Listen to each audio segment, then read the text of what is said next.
നിന്റെ കൈ തരിക്കാതിരിക്കാന്. നീ ആരെയും തല്ലില്ല, കുടിക്കില്ല എന്ന് സുബ്രഹ്മണ്യൻ സാക്ഷിയായി ലീലയ്ക്ക് വാക്ക് കൊടുക്കുക.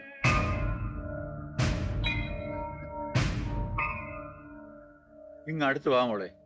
ആരാരുടെ കൂടെ ജീവിക്കണമെന്ന് തീരുമാനിക്കുന്നത് നമ്മളല്ല, ദൈവമാണ്. ഇവന് നല്ല ബുദ്ധി കൊടുക്കാൻ പ്രാർത്ഥിക്കും. ഇതവന്റെ കയ്യിൽ കെട്ടിക്കൊടുക്കും. ആ കൈ നീട്ടിക്കൊടുക്കടോ. വേലായുധന് അച്ഛനും അമ്മയൊന്നുമില്ല. വേലായുധന്റെ വാക്ക് വേലായുധന്റെ ദൈവ. തെറ്റി നടക്കില്ല. കെട്ടിക്കോ.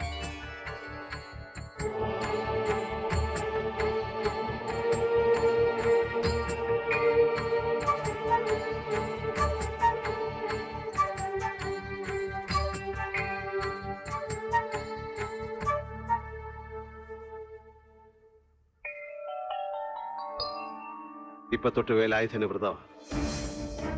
വല്യമ്പ്യാർക്ക് വേലായുധം കൊടുക്കുന്ന വാക്ക്. കുടിക്കില്ല, ആരെയും തല്ലില്ല. ഈ വ്രതം തെറ്റേണ്ടി വന്നാൽ, ആരെയെങ്കിലും ഇനി തല്ലേണ്ടി വന്നാൽ, പിന്നെ വേലായുധം നിങ്ങളുടെ ആരുടെ മുന്നിൽ വരില്ല. ഈ മുള്ളംകൊല്ലി വിട്ട് എങ്ങോട്ടെങ്കിലും പോകും.